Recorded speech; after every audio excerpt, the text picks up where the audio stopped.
然而，当果盖板打开的那一刻，出现的画面令考古队员感到震惊。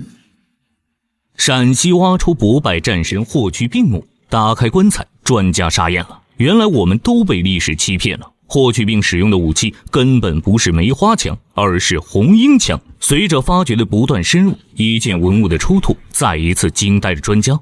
专家惊呼前所未见，究竟是什么文物竟让专家如此大惊失色？保持你的好奇心，双击点赞加个关注，本期视频为大家揭秘霍去病墓之谜。位于陕西省兴平市南魏镇道长村西北有一个叫石岭子的地方，为配合城市建设，当地政府要在这里建一座居民楼。然而在发掘的过程中，施工工人意外挖出了一座古墓。挖到古墓的消息很快传到了当地博物馆，博物馆立即派了一支考古队前去勘探。殊不知就是这一次的勘探竟然让他们发现了将近300座古代墓葬。这一发现引起了相关部门的高度重视。经过国家文物局批准以后，他们立即对这300多座古墓展开了抢救性发掘。发掘工作刚刚开始，他们就在发掘区东北部发现了14座汉墓。考古队立即将这里作为重点发掘区域。通过发掘，他们很快清理出来了一座墓葬的轮廓。考古队员将它命名为哀墓84号墓。专家初步判断，这是一座西汉早期墓葬。由于这座墓葬埋葬的比较浅，棺材很快裸露了出来。墓葬采用一棺一椁的葬式，棺材的木料为杉木。专家猜测墓主人的身份不会很高，便果断地打开了果盖板。在足箱和冰箱中有很多的陪葬器物。考古队员开心的不得了，他们希望通过出土的这些器物破解墓主人的身份之谜，所以他们更加期待能在墓中清理出来印章或铭文。那么这些随葬品上面会有铭文吗？考古队员开始对这些器物进行仔细清理。他们首先清理出来了20多件陶器，这些陶器的形制与器物组合具有典型的西汉早期特点。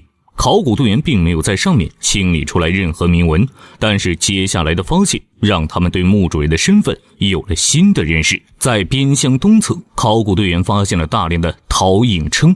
印称是一种流通于楚国的黄金铸币，因为形状像印章，故而被称为燕子金。让专家疑惑的是，本应流通于楚国的黄金货币，为何到了汉代的墓葬中却变成了陶制的呢？随后考古队员又在印子金的旁边发现了陶制半两钱。半两钱是秦统一6国后的货币，两种货币的同时出现，体现了西汉早期的一种特色。因为黄金是贵金属，要视死如失真怎么办？那么我们就做一点这个跟那个真的这个货币一样的我们用泥土来做过了以后带到地下去。这个在汉代是非常的流行。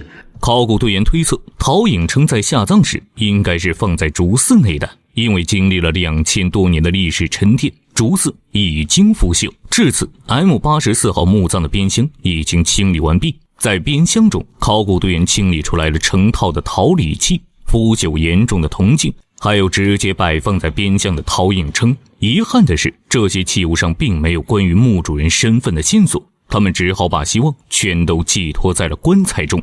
然而将棺材表面淤泥清理干净以后，考古队员只发现了墓主人的骸骨，棺内没有任何的随葬品。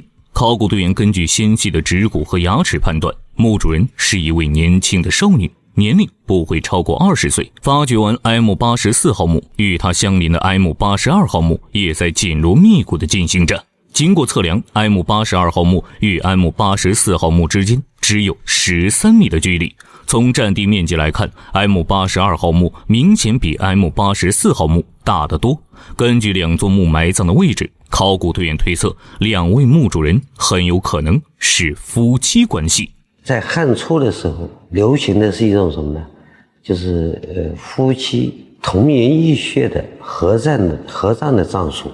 那么82和84这两座墓葬，我们现在从它出土的墓葬的形制来看呢，基本上是属于西汉早期，而且非常的偏早的阶段。那么这两座墓葬呢，应该来说它是一个夫妻的关系。如果2座墓葬主人之间是夫妻关系，那将是一个颠覆人们认知的事情。要知道，历史上的骠骑将军霍去病是没有妻子的，因为霍去病本身就是一位私生子，从小受母亲和亲生父亲的影响，他认为女人只不过是一个玩物罢了。据说霍去病当时是有一个喜欢的女孩的，但是由于这位女孩的身份太过于卑微，霍去病认为娶了她就等于害了她，此后这件事就不了了之了。难道 M84号墓的主人就是这位女子吗？考古队员们的好奇心越来越重了，他们将工作的重心全都放到了 M82号墓上。当考古队员们清理到地下 1.5 米时，锅盖板终于显露了出来。